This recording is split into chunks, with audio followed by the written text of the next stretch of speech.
Nazdar! V dnešnom videu sa pozrieme na skrinku spoločnosti QR Master, ktorá je určená prevažne pre fanúšikov značky MSI. Konkrétne ide o model QR Master Masterbox 5 MSI Dragon Edition. Skrinku si rozbalíme, ukážeme si všetky jej možnosti a postavíme do nej nejaký ten počítač.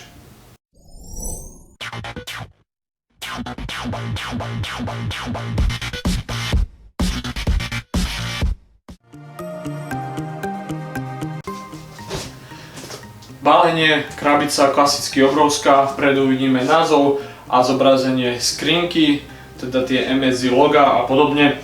Na druhej strane krabice vidíme ďalšie informácie, nejaký popis, tiež zobrazenú skrinku a my si ju vlastne vybalíme. V balení nájdeme tiež nejaké tie manuály, ako to poznáme, a potom sadu príslušenstva so skrutkami, sťahovacími páskami, podložkami a podobne.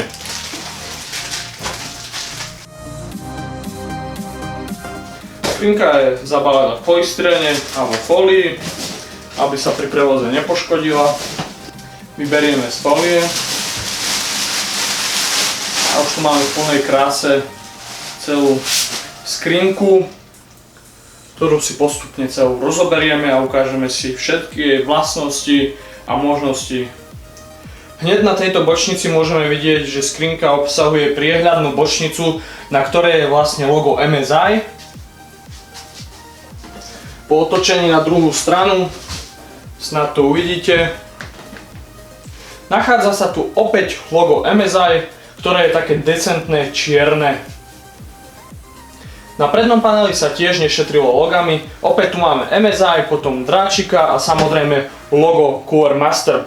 Tento kryt je plastový, čiastočne priehľadný, čiže ak za týmto krytom v predných pozíciách použijeme podsvietené ventilátory alebo LED pasiky, môže nám to čiastočne presvítať. Na bokoch tohto panela sú otvory, vlastne takéto výrezy na nasávanie čerstvého vzduchu. Kryt sa ľahko demontuje, či už pre vyčistenie od prachu alebo montáž, demontáž ventilátorov. Tuto máme vlastne tie otvory na nasávanie čerstvého vzduchu. Do predných pozícií môžeme osadiť trojicu 120 mm ventilátorov alebo dvojicu 140 mm ventilátorov. Z tejto vonkajšej strany a z vnútornej strany môžeme osadiť radiátor vodného chladenia. Tuto vo vrchnej časti máme priestor pre dve DVD mechaniky, poprípade pre expanznú nádobu vodného chladenia. Na zadnej strane zhora vidíme pozíciu pre 120 mm ventilátor, ktorý už máme z výroby osadený. Potom tu máme 7 slotov pre grafické karty. Ďalej tu je jeden pliešok, ktorý sa dá jednoducho vylúpnuť a je to asi predpríprava pre vertikálne uloženie grafickej karty. Potom sú tu vyfrezované dve diery, kde by sa možno dala z vnútornej strany prišrubovať expanzná nádoba. A ďalej tu samozrejme máme otvor pre zdroj. Ako môžete vidieť, celá skrinka je zdvihnutá na takých plastových nožkách, aby vlastne ten spodok nebol úplne položený na zemi, keďže zdroj nasáva vzduch zo spodu. A samozrejme tu nechýba prachový filter.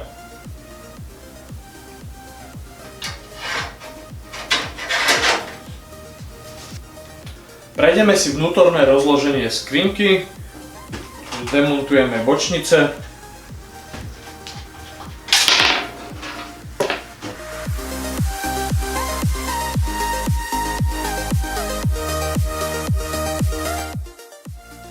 Z tej prednej strany vidíme, že vo vnútri máme veľa priestoru, máme tu množstvo otvorov, cez ktoré vieme prestrčiť kabeláž od zdroja. Potom tu máme tento plastový kryt, ktorý vieme demontovať, slúži na zakrytie zdroja, aby sme udržali v celej tej skrinke taký čistý vzhľad bez tej kabeláže. Ďalej tu vidíme dvojicu uchytení pre SSD disky alebo pre celkovo 2,5 palcové disky.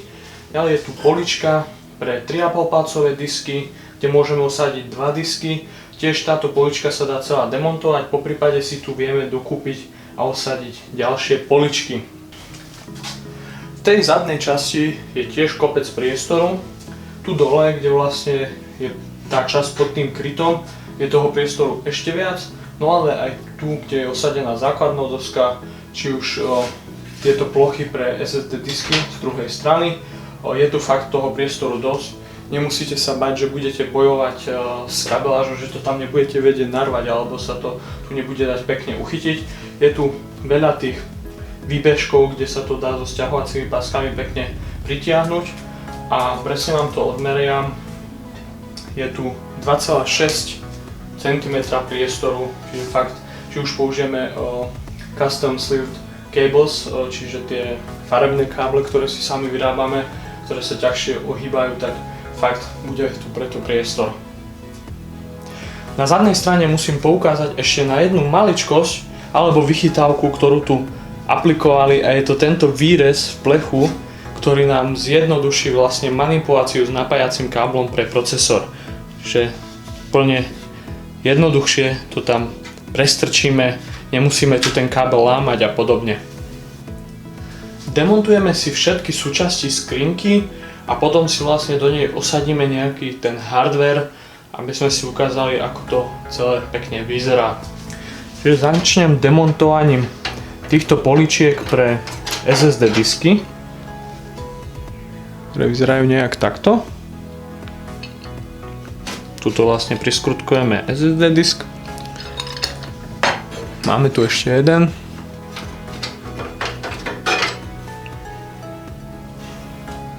Teraz si demontujeme poličku pre 3,5 palcové disky. Je to tu vlastne takto vymyslené. Tu máme takéto šuflíky. Otvoríme a vysunieme. Tuto sú takéto gumičky, ktoré nám pohľcujú vlastne vibrácie z diskov. Vlastne len na také kolíky nasunieme ten disk. Demontujem aj druhú poličku. A tuto sa nachádza jedna skrutka, ktorú uvoľníme. A týmto vlastne jednoducho vyberieme celú tú poličku, ktorú v prípade potreby môžeme osadiť na iné miesto, napríklad tuto, a pomocou skrutiek to tu z druhej strany prišrúbujeme, aby to bolo pevné, a môžeme tu osadiť disky. Po prípade si tu vieme doložiť ďalšie tie políčky. Posledná z veľkých častí, ktorú môžeme demontovať, je vlastne táto krytka zdroja. Touto jednou skrutkou to uvoľníme, povysunieme a jednoducho odstránime. Na čelnom paneli nájdeme dvojicu konektorov USB 3, ktoré pripájame do dosky, potom spínač, ktorý je podsvietený, konektor pre pripojenie slúchadiel, mikrofónu a samozrejme reset tlačidlo.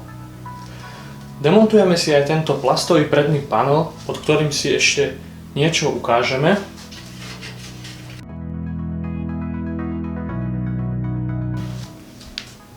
Tuto máme teraz pekný výhľad na možnosti upevnenia vlastne radiátora alebo ventilátorov. Tuto chcem podotknúť, je taká výstuha, ktorá vlastne slúži na uchytenie skrutiek ventilátora. Čiže ak tu chceme dať ventilátory alebo radiátor, musíme to tu nechať, ale ako náhle by sme chceli použiť DVD mechaniku alebo veľkú expanznú nádobu, tuto dvoma skrutkami vlastne uvoľníme a demontujeme túto plechovú časť. Keď to už máme celé pekne otvorené, ukážeme si, aký veľký radiátor vodného chladenia tu dokážeme uložiť. Čiže mám tu 360 mm radiátor pre 3 120 mm ventilátory. Čiže osadím ho tu, pekne nám tu vojde, tu si ho môžeme priskrutkovať, z vonkajšej strany osadiť ventilátory a môžeme chladiť. Celú skrinku sme si rozobrali, prešli a neostáva nám nič iné, len si ju osadiť hardverom. Tak ideme na to. Aby to celé komplet vyzeralo pekne, použijeme aj hardware spoločnosti MSI. Máme tu základnú dosku MSI, grafickú kartu MSI a budeme to chladiť vodným chladením spoločnosti Cooler Master Master Liquid 240.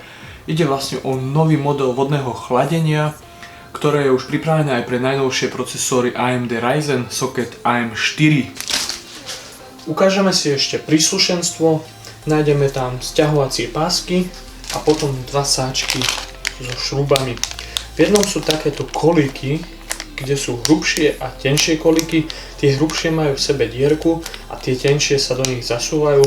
Je to pre komfortnú inštaláciu ventilátorov, napríklad do tej prednej pozície, kde to spredu vlastne len zasunieme a potom vopcháme ten tenký kolík a on sa nám to na konci roztiahne a máme to. Potom v druhom sáčku nájdeme inštalačný materiál pre priskrutkovanie základnej dosky, grafických kariet a podobne.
Ak sa vám toto video páčilo, zanechajte like. Ak sa vám páči moja tvorba, podporte ma odberom. Díky a čaute!